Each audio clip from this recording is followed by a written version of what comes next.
اس کی ایفیشنسی تقریباً 97% ہے۔ دنیا کی کوئی بھی مین میڈ مشین اتنی ایفیشنٹ نہیں ہے۔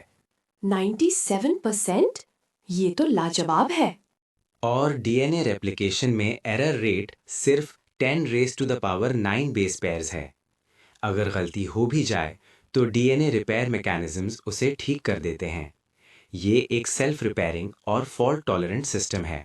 ہمارے سب سے ایڈوانسڈ سپر کمپیوٹرز بھی اتنی ریلائبلٹی اور سیلف ریپیئر کیپیبلٹی نہیں رکھتے، انہیں باقاعدہ مینٹیننس کی ضرورت ہوتی ہے۔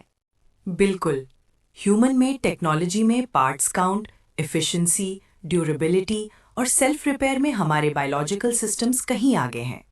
ایک ماڈرن جیٹ انجن میں لاکھوں پارٹس ہوتے ہیں، لیکن وہ خود کو ریپیئر نہیں کر سکتا۔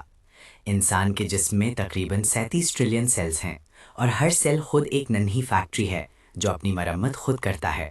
یہ تو کسی سائنس فکشن فلم سے کم نہیں لگتا۔ ہر سیل میں اتنی انٹیلیجنس اور کوآرڈینیشن۔ اور پھر آتا ہے آرگینوجینیسس۔ تیسری ہفتے سے 8ویں ہفتے تک ہر بنیادی آرگن کی بنیاد رکھ دی جاتی ہے۔ دل، ہارٹ، تیسرے ہفتے سے دھڑکنا شروع کر دیتا ہے۔ برین کی ڈیولپمنٹ بھی اسی دوران تیزی سے ہوتی ہے۔ گیسٹریلیشن جہاں 3 جرم لیئرز بنتی ہیں، ایکٹوڈرم، میزوڈرم، اینڈوڈرم، پھر ہر لیئر سے مختلف آرگنز بنتے ہیں۔ اور یہ سب اتنی باریکی اور نزاکت سے ہوتا ہے۔ سورہ الزمر 39:6 میں اللہ فرماتے ہیں، وہ تمہیں تمہاری ماؤں کے رحم میں پیدا کرتا ہے، ایک خلق کے بعد دوسری خلق، 3 تاریکیوں میں۔ یہ 3 تاریکیاں ماڈرن سائنس کے مطابق ایمنیوٹک سیک، یوٹرین وال اور ایبڈومینل وال ہو سکتی ہیں۔ سبحان اللہ! یہ کیسے ممکن ہے کہ 1400 سال پہلے اتنی گہرے بایولوجیکل ڈیٹیلز بیان کی گئی ہوں؟ یہ صرف اس بات کا ثبوت ہے کہ قرآن کسی انسان کا کلام نہیں، بلکہ اس ذات کا کلام ہے جس نے یہ سب تخلیق کیا ہے۔ ہر مرحلے پر ایک نظام، ایک مقصد، ایک حکمت نظر آتی ہے۔ یہ صرف رینڈم ایونٹس کا سلسلہ نہیں۔ میری سائنٹیفک کیوریوسٹی اب انٹلیکچوئل آ میں بدل رہی ہے پروفیسر۔ یہ تو کسی سپر انٹیلیجنٹ ڈیزائنر کا کام ہے۔ پروفیسر، میں سمجھ سکتی ہوں کہ یہ سب کتنا حیرت انگیز ہے، لیکن کچھ لوگ اسے صرف نیچرل سلیکشن یا چانس کا نتیجہ کہتے ہیں۔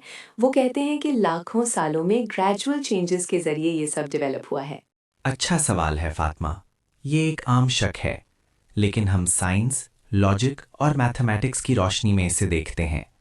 پہلی بات، کیا آپ نے irreducible complexity کا کانسیپٹ سنا ہے؟ irreducible complexity، تھوڑا بہت۔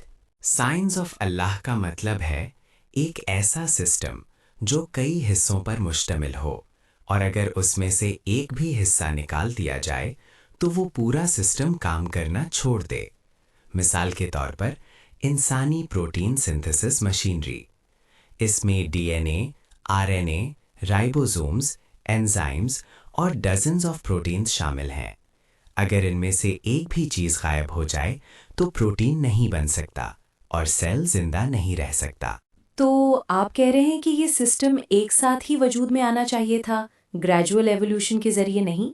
بالکل، اگر وہ گریجول ایوولوشن سے بنتا تو اس کے ادھورے مرحلے کسی کام کے نہیں ہوتے، اور نیچرل سلیکشن انہیں بچاتی نہیں۔ یہ سسٹم آل اور نتھنگ ہے۔ اب اس کے رینڈم فارمیشن کی پروبیبلٹی دیکھیے۔ ایک سمپل فنکشنل پروٹین جس میں صرف 150 امینو ایسڈز ہوں، اس کے رینڈم سیکوینس میں بننے کا چانس تقریباً 10⁻164 ہے۔ یہ نمبر اتنا بڑا ہے کہ پوری کائنات میں ایٹموں کی تعداد سے بھی کہیں زیادہ ہے۔ یہ تو صرف ایک پروٹین کی بات ہے، پورے سیل کی نہیں۔ 10⁻164؟ یہ تو میتھمیٹکلی امپاسبل ہے۔ اب دوسرا نقطہ، اسپیسیفائڈ کمپلیکسٹی۔ ڈی این اے صرف کمپلیکس نہیں ہے بلکہ اسپیسیفائڈ ہے۔ اس میں میننگ فل انفارمیشن ہے، بالکل ایک کتاب کی طرح۔ کیا ایک کتاب جس میں کوئی کہانی یا سائنٹیفک فارمولا ہو صرف رینڈم لیٹرز کے ملنے سے بن سکتی ہے؟ نہیں، اس میں ایک خاص سیکوینس اور مقصد ہوتا ہے۔ تو ڈی این اے بھی ایک کوڈ ہے جس میں انسٹرکشنز ہیں؟ جی ہاں، اور اس کوڈ کو پڑھنے اور ایگزیکیوٹ کرنے کے لیے بھی ایک پورا سسٹم چاہیے۔ یہ چکن اینڈ ایگ والا مسئلہ ہے۔ ڈی این اے کے بغیر پروٹینز نہیں بن سکتے اور پروٹینز کے بغیر ڈی این اے ریپلیکیٹ نہیں ہو سکتا. یہ دونوں ایک دوسرے پر منحصر ہیں. گریجول ایولیوشن اس کی ابتدا کیسے سمجھائے گی؟ یہ تو سچ میں ایک مشکل سوال ہے ایولیوشنسٹس کے لیے. تیسرا، فائن ٹیوننگ. انسان کی تخلیق میں صرف بایولوجیکل سسٹمز کی بات نہیں بلکہ پوری کائنات کی فائن ٹیوننگ بھی شامل ہے. اگر فزیکل کانسٹنٹس جیسے گریوٹی، اسٹرانگ نیوکلیئر فورس یا الیکٹرو میگنیٹک فورس میں ذرا سا بھی فرق ہوتا تو ایٹمز، مالیکیولز اور ستارے وجود میں نہیں آ سکتے تھے اور انسانی زندگی کا تو سوال ہی پیدا نہیں ہوتا. یہ فائن ٹیوننگ صرف چانس کا نتیجہ نہیں ہو سکتی. تو آپ کہہ رہے ہیں کہ صرف بایولوجی نہیں بلکہ فزکس اور کیمسٹری بھی اللہ کی قدرت کی نشانیاں ہیں. یہ آرگیومنٹس واقعی بہت مضبوط ہیں. رینڈمنس اور چانس کے لیے بہت کم گنجائش بچتی ہے. فاطمہ، اب جب آپ نے سائنٹیفک اور لاجیکل پہلو سمجھ لیے ہیں تو قرآن کی روشنی میں دیکھیے کہ یہ کتنا عجیب اور حیرت انگیز ہے. سورہ المومنون 23 کی 12 سے 14 میں اللہ نے انسانی تخلیق کے مرحلے ایسے بیان کیے ہیں: اور یقیناً ہم نے انسان کو مٹی کے جوہر سے پیدا کیا، پھر ہم نے اسے ایک نطفہ بنا کر ایک محفوظ جگہ میں رکھا، پھر ہم نے نطفے کو علاقہ بنایا، پھر علاقہ کو مدغہ بنایا، پھر مدغہ کو ہڈیاں بنایا، پھر ہڈیوں پر گوشت چڑھایا، پھر اسے ایک دوسری شکل میں پروان چڑھایا. سو برکت والا ہے اللہ، سب سے بہترین تخلیق کرنے والا. یہ ورسز تو ایمبریولوجی کی کتاب کی طرح ہے. اور ان الفاظ کی گہرائی دیکھیے. نطفہ، ایک چھوٹا سا قطرہ. علاقہ، جیسے میں نے پہلے بتایا، ارلی ایمبریو کی شکل اور اس کا رحم سے چمٹنا. مدغہ، لمپ آف چیوڈ فلیش. یہ ٹرم بھی عجیب ہے. جب ایمبریو 24-28 دن کا ہوتا ہے تو اس میں سومائٹس نامک سٹرکچرز بنتے ہیں جو دانتوں کے چبائی ہوئی چیز کی طرح دکھتے ہیں. یہ تو ایگزیکٹ ڈسکرپشن ہے. کیسے ممکن ہے کہ 1400 سال پہلے کسی کو یہ سب پتا ہو؟ یہی تو قرآن کا معجزہ ہے. اس میں علم ہے جو ہر دور کے سائنس سے مطابقت رکھتا ہے، اور حدیث میں بھی اس کی تصدیق ملتی ہے. ایک حدیث میں رسول اللہ صلی اللہ علیہ وسلم نے فرمایا کہ اللہ ایک فرشتے کو بھیجتے ہیں جب نطفے پر 4 مہینے یعنی 120 دن گزر جاتے ہیں. وہ فرشتہ روح پھونکتا ہے اور اس کی رزق، عمر اور اچھے یا برے اعمال لکھتا ہے. تو 120 دن تک، یعنی جب آرگنوجینیسس کافی حد تک مکمل ہو چکی ہوتی ہے تب روح پھونکی جاتی ہے. یہ حدیث روحانیت اور جسم کے رشتے کو بھی بیان کرتی ہے. بالکل. اور سورہ الانفطار میں اللہ فرماتے ہیں: جس نے تجھے پیدا کیا، پھر درست کیا، پھر ٹھیک کیا، جس صورت میں چاہا تجھے جوڑا. یہ ورس فائن ٹیوننگ اور پرفیکٹ پرپورشن کی طرف اشارہ کرتا ہے کہ انسان کو ایک بہترین ساخت پر تخلیق کیا گیا ہے. یہ سب سن کر قرآن اور سائنس کے درمیان کوئی اختلاف نہیں بلکہ ایک گہرا ربط نظر آتا ہے، جیسے قرآن نے پہلے ہی سب بتا دیا ہو اور ماڈرن سائنس اس کی تصدیق کر رہی ہو. یہی تو علم سے ایمان کا سفر ہے فاطمہ.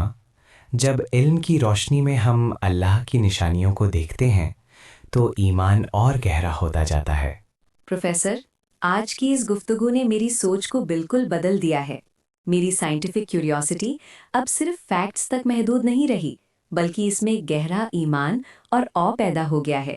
اب میں انسانی تخلیق کو صرف بایولوجیکل پروسیس نہیں بلکہ اللہ کی بے مثال قدرت اور حکمت کا ایک زندہ ثبوت سمجھتی ہوں. الحمدللہ فاطمہ، یہی مقصد ہے ان نشانیوں کو سمجھنے کا. جب ہم اپنی ذات میں اللہ کی نشانیوں کو دیکھتے ہیں تو اس کی توحید اور بھی واضح ہو جاتی ہے. اتنا کمپلیکس، اتنا پرفیکٹ سسٹم صرف ایک واحد ذات ہی بنا سکتی ہے. تو یہ صرف علم نہیں بلکہ عبادت کا ایک ذریعہ بھی ہے. جی ہاں، ہر سانس، ہر دھڑکن، ہر سیل اللہ کی تعریف کر رہا ہے. جب ہم اس حقیقت کو سمجھ لیتے ہیں تو ہماری نماز، ہمارا سجدہ، ہمارا ذکر اور بھی گہرا ہو جاتا ہے. ہم اللہ کے سامنے اور بھی عاجزی سے جھکتے ہیں اس کی شکر گزاری میں. اور اس علم کا ہماری زندگی کے مقصد پر کیا اثر ہوتا ہے؟ جب ہم جانتے ہیں کہ ہم اتنے مقصد کے ساتھ تخلیق کیے گئے ہیں تو ہماری زندگی بے مقصد نہیں ہو سکتی. ہم پر ایک ذمہ داری آتی ہے. اللہ نے ہمیں صرف پیدا نہیں کیا بلکہ بہترین بنایا اور اس کے بعد ہمیں عقل اور اختیار دیا. تو ہمارا مقصد صرف دنیاوی کامیابی نہیں بلکہ اللہ کی رضا حاصل کرنا اور اس کی عبادت کرنا ہے. یہ علم اب ایمان میں بدل گیا ہے اور اب مجھے لگتا ہے کہ اسے احسان میں تبدیل کرنا چاہیے.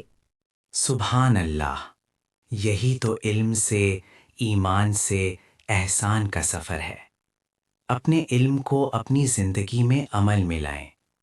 اپنی ہر سانس میں، ہر پل میں اللہ کی قدرت اور اس کی عظمت کو یاد رکھیں. جب آپ ہر چیز میں اللہ کی نشانیاں دیکھیں گی تو آپ کی زندگی ایک مسلسل عبادت بن جائے گی. جزاک اللہ خیر پروفیسر، آپ نے میری آنکھیں کھول دی ہیں. میں اب انسانی تخلیق کو ایک نئے نظریے سے دیکھوں گی، ایک سائنٹیفک اور روحانی حیرت کے ساتھ. وعلیکم السلام فاطمہ، اللہ آپ کے علم اور ایمان میں اضافہ فرمائے. یاد رکھیے، ہر انسان اپنے اندر اللہ کی عظیم نشانیاں لیے ہوئے ہیں. بس انہیں دیکھنے والی آنکھ اور سمجھنے والا دل چاہیے.